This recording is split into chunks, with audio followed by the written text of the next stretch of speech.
E eu queria dizer para vocês que a gente pode começar numa cronologia, né? Boa. Que é Claro. das coxinhas até os bilhões de reais de hoje. Mas a gente pode também contar. Eu gosto muito de contar o tamanho e onde eu cheguei, para depois convidar a galera para fazer a reflexão e falar como é que faz essa jornada. Gostei. Como é que a gente trilha essa jornada, né? Quanto tempo leva? Como é que funciona isso? Quais são os pilares para se construir uma trajetória de sucesso, né? Mas o principal que eu queria deixar de mensagem é que é possível você mudar o status quo da sua vida. É possível você sair da comunidade, sair da periferia, como eu saí lá da comunidade de Lins. Meu pai era pedreiro, minha mãe era dona de casa. E poder estar aqui hoje para levar, através desse propósito, né, de fomentar o empreendedorismo e contar essa história, assim, essa trajetória muito bacana para a galera, que eu acho que falta muito isso, né, e a gente tem que investir na educação. A educação transforma. Eu sou fruto da educação, né? Foi através de um curso livre, profissionalizante que eu fiz com 13, 14 anos no final de semana, estudando em escola pública, que a minha vida se transformou. E eu vendendo coxinha, que foi uma iniciativa da dona Alzira, minha mãe, lá em Lins, na Vila Cinquentenário, que é uma periferia lá de Lins, e eu me tornei o maior vendedor de coxinha que Lins teve na história. E quando eu falo isso, a galera pergunta assim, mas como assim o melhor vendedor de coxinha? Eu consegui comprar um Fusquinha 1962 à época para minha mãe, porra. Você sabe o que é Vendendo coxinha. você transformar a vida da sua família? Com 13 anos eu entender que o trabalho, que o dinheiro pode transformar a sua vida, mudar a vida da família. E a gente começa a ir para a igreja de Fusquinha, cara. Aquilo foi você não tem ideia do que foi essa vitória. Família. 3 horas, Mas imagina. tudo bem. De vez em quando a gente tinha que dar uma empurradinha, porque o Fusquinha 1962 era 6 volts a bateria dele. Então, naturalmente, de vez em quando ele ficava e não pegava.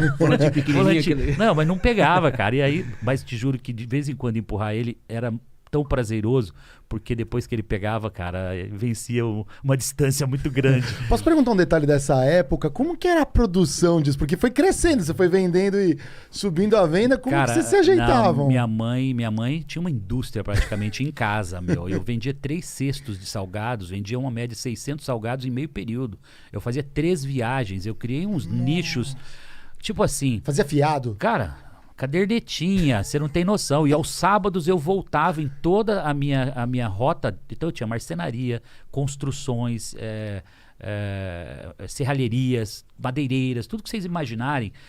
Que a galera, 3 da tarde, 3h30, dava uma fome no povo, rapaz. Então era ali que eu falei, cara, eu descobri meus nichos de negócio. Claro que eu fui descobrir depois, só com 20 e poucos anos, que eu fui o melhor vendedor de coxinha que ele esteve na história. Era nato isso, muito legal. Você tinha um pitch específico assim? Mas olha que legal. Olha que legal. Seguindo aí. Já vai começar a vir as dicas aí, pessoal, para você que está nos assistindo aí pelo YouTube, você que está nos ouvindo também no podcast, presta atenção. Com 15 anos, eu consigo meu primeiro emprego, copiador de Xerox. Tá? 15 anos, carteira registrada, carteira de trabalho, com meio salário mínimo na carteira. Foi meu primeiro, lembro como se fosse hoje, como R$60, acho que foi meu primeiro registro na carteira. Bati o ponto, então. Mas, gente, vocês não fazem ideia do que é um copiador de Xerox em 6 meses se tornar gerente da copiadora. Aí vocês vão falar assim, não, você tá abusando, né? Eu desmontava as máquinas, eu fazia limpeza, eu fazia polimento de cilindros, eu fazia limpeza de fusor. Tudo isso está vivo na minha cabeça até você hoje. Aprendeu? Cara, o técnico da Xerox que chegava lá, eu ficava fazendo junto com ele, enquanto ele ia fazendo uma máquina, eu ia fazendo a outra e aprendendo, dar polimento, fazendo a limpeza de fusor, desmontar a máquina, limpeza por dentro, eu desmontava toda a frente da máquina e fazia a limpeza, porque a cópia, o que eu fiz? Eu fazia as cópias ficarem melhor do que a original, cara. Aí o cliente olhava e falava, não é possível, você está me entregando uma cópia melhor do que o original que eu te trouxe? Eu falei, pois é, aqui o serviço da Garagem Cópias é assim. A cópia tem que ser perfeita e melhor que a original. Com isso, eu fui conquistando os clientes. Eu não estava ali para tirar cópia. Eu era dono da copiadora, eu cuidava do negócio como se eu fosse o dono. 6 meses depois, eu já estava gerenciando. Eu me lembro que eu chegava em casa, compartilhando com a minha irmã, com a família, e dizia assim, olha, eu já tomei metade da cadeira do gerente. Mais um pouquinho, eu sou gerente daquela copiadora. E nessa de me relacionar, fazer network com os clientes no balcão da copiadora, porque era um balcão de uns 15 metros e cheio de clientes. E aí chegava um cliente muito chato, Valmir, e esse cliente... lembro o nome, Valmir da Rocha Melch, porra. Esse cliente, cara, você não tem noção, lá de Lins.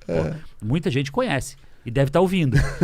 Cara, esse cliente chegava no balcão, todos os funcionários, que eram mais de 20, fugiam, cara.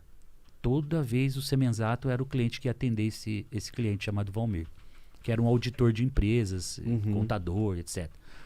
Um belo dia esse cara olha para mim e eu falando para ele, cara, tô fazendo um curso de computação nos finais de semana, já tô aprendendo a programar computadores, me relacionando, contando com muito entusiasmo o que eu estava fazendo. Eu tô estudando, tô aprendendo isso, aprendendo aquilo e contando. E ele vendo o meu diferencial.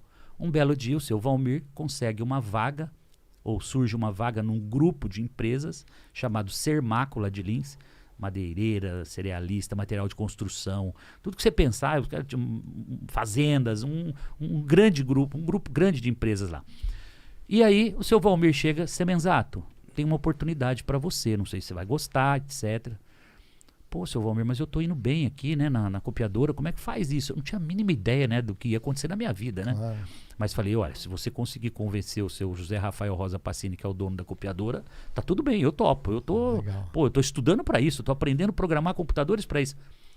Cara, 8 meses, 1 ano depois, eu já estava na Cobra Computadores, na fábrica em Ribeirão Preto, fazendo curso de programação de computadores na fábrica. Eu aprendi a programar a linguagem COBOL, com 16 anos, 16 anos, tá? Com 16 para 17, eu assumo o centro de processamento de dados desse grupo e começo a desenvolver todos os sistemas que vocês imaginarem.